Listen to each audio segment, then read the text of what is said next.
नमस्कार, मैं अंजलि मिश्रा। स्वागत है आप सभी का द न्यूज में। आपको बता दें कि एनआईए ने बड़ी कार्रवाई की है और इसी के साथ उन्होंने बड़ा खुलासा भी कर दिया है कि किस तरीके से रोहिंग्यास को बसाने का काम जो है चल रहा है और कितने कितने रुपए दे के उन्हें बॉर्डर पार कराने का इंतजाम किया जाता है और किन राज्यों में उन्हें धड़ल्ले से बसाया जा रहा है। जी हाँ, बिल्कुल सही सुना आपने। एनआईए ने बड़ी कार्रवाई की है। उन्होंने बताया कि हर महीने बांग्लादेश से भारत में 200 से ज्यादा रोहिंग्यास जो है हर महीने जो है घुस रहे हैं। यही नहीं, उन्होंने कहा कि इन्हें फर्जी पहचान पत्र, आधार कार्ड देकर 14 राज्यों में बसाया जा रहा है और इन राज्यों में जो है इनके रहने का भी पूरा इंतजाम किया जा रहा है। इस गिरोह के मास्टरमाइंड मोहम्मद जलील को एनआईए ने अब त्रिपुरा से गिरफ्तार कर लिया है। पूरा गिरोह त्रिपुरा से ऑपरेट किया जा रहा था और हर खेप को बॉर्डर पास कराने के लिए 10 से 20 लाख रुपए दिए जाते थे।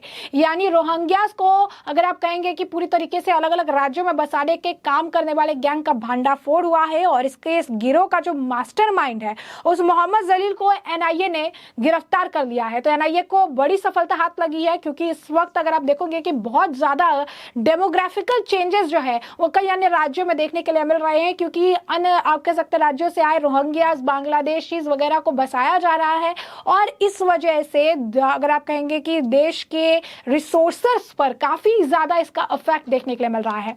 अब ऐसे में भारत सरकार एक और जहां देश में अवैध रूप से बसे 40,000 से अधिक रोहिंग्या घुसपैठिए मुसलमानों को वापस उनके देश में भेजने के प्रयास कर रही, तो वहीं बांग्लादेश की सीमा में घुसपैठ कर हर महीने 200 से अधिक रोहिंग्या भारत लाए जा रहे हैं।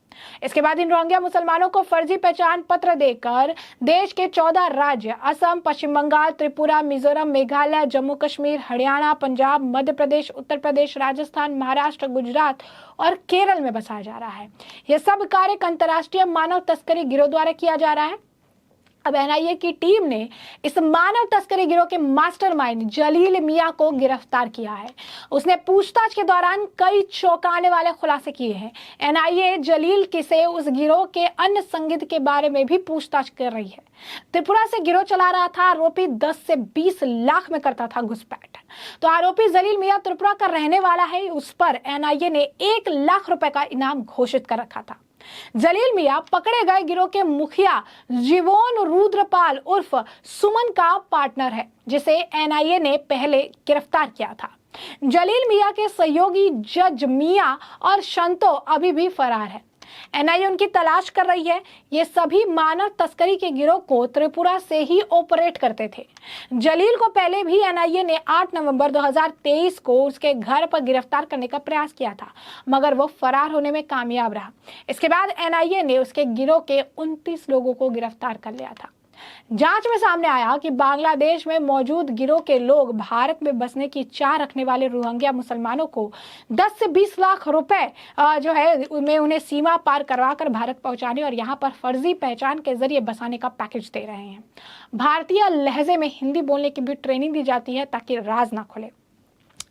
एनआईए के सूत्र बताते हैं कि मानव तस्करी गिरोह की जांच के दौरान जांच एजेंसी को एक और चौंकाने वाला तथ्य पता चला। सामने आया कि रोहिंग्या घुसपैठियों को भारत में घुसपैठ कराने के पूर्व या बाद में उन्हें भारतीय जो है एसेंट में हिंदी, असमी और अन्य भारतीय भाषाओं का ज्ञान और ट्रेनिंग दी जाती है, जिससे जब रोहिंग्या घुसपैठिए जब भारत पहुंचे तो उनके बोलने के लहजे से उनकी पहचान ना हो सके। इसके अलावा घुसपैठियों द्वारा जो भाषा सीखी जाती है वह तय करती है कि उन्हें अवैध रूप से भारत के किस राज्य में बसाया जा सकता है। भूमिगत सुरंगों से रोज 5 से 10 रोहिंग्यास की भारत में घुसपैठ होती है। हर गिरोह हर रोज बांग्लादेश से 5 से 10 लोगों को भारत में घुसपैठ कराता है। इसके लिए बांग्लादेश की सीमा के साथ लगते असम, मिजोरम, मेघालय और त्रिपुरा राज्यों में भूमिगत सुरंगें बनाई रखी गई है। घुसपैठ के जरिए भारत के आने के बाद घुसपैठियों का हुलिया भी बदल दिया जाता है, जिससे कि कोई उन पर शक न कर सके। इसके बाद उन्हें किसी अज्ञात जगह पर कुछ दिनों के लिए रखा जाता है। इस दौरान घुसपैठियों की फोटो लेकर उनकी फर्जी दस्तावेजों को तैयार करने का काम किया जाता है। अब ऐसे में देखेंगे आप तो दिल्ली में रोहिंग्यास की कई बस्तियां हैं। United nation high commissioner for refugees यानी यूएनएचआरसी के अनुसार दिल्ली में 1000 रोहिंग्या शरणार्थी रजिस्टर्ड हैं। हालांकि इनकी वास्तविक संख्या इससे बहुत ज्यादा होने का अनुमान है। भारत में रोहिंग्या के बसावट के मामले में दिल्ली प्रमुख स्थानों में से एक है। दिल्ली में कम से कम 5 ऐसे अनौपचारिक शिविर मौजूद हैं जहां रोहिंग्या की आबादी बड़ी संख्या में है। यहाँ जसोला, यमुना नदी के किनारे, श्रम विहार, कंचन विहार और साउथ दिल्ली स्थित मदनपुर खादर समेत 5 ऐसे इलाके हैं जहाँ रोहिंग्या मुसलमानों की आबादी है। एक रिपोर्ट के मुताबिक दिल्ली में रोहिंग्या मुसलमान अपना धर्म तक बदलने लगे। भारत में कितने रोहिंग्या है, ये भी बड़ा सवाल है। तो भारत में 2012 के बाद से रोहिंग्या मुसलमानों की संख्या तेजी से बढ़ी है।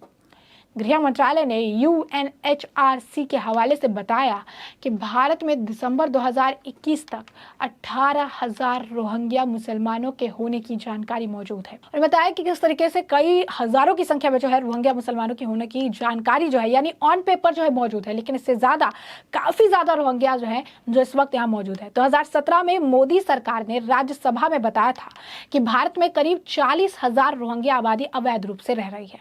सरकार ने कहा था कि महज 2 साल के अंदर ही देश में रोहिंग्या की आबादी 4 गुना बढ़ गई है। सरकार के मुताबिक देश में रोहिंग्या विशेषकर जम्मू कश्मीर, हैदराबाद, दिल्ली, NCR, हरियाणा, उत्तर प्रदेश, राजस्थान और मणिपुर में। सरकार ने स्पष्ट किया था कि देश में बांग्लादेशियों और रोहिंग्यास के लिए कोई जो है शरणार्थी कैंप नहीं। सरकार संयुक्त राज्य सरकारों के साथ मिलकर अवैध रोहिंग्यास को उनके देश वापस भेजने की तैयारी कर रहा है। अब ह्यूमन राइट्स वॉच यानी HRW के मुताबिक भारत में करीब 40,000 रोहिंग्या देश के अलग अलग हिस्सों में कैंपों और झुग्गियों में रहते हैं और ये ऑन पेपर। एक अनुमान के मुताबिक करीब 5,000 रोहिंग्या मुस्लिम जो है जम्मू कश्मीर के आसपास के इलाकों में रहते हैं। हालांकि रिपोर्ट्स के मुताबिक इनकी असली संख्या 10,000 से भी जो है ज्यादा है। क्या रोहिंग्या का है आतंक से कनेक्शन?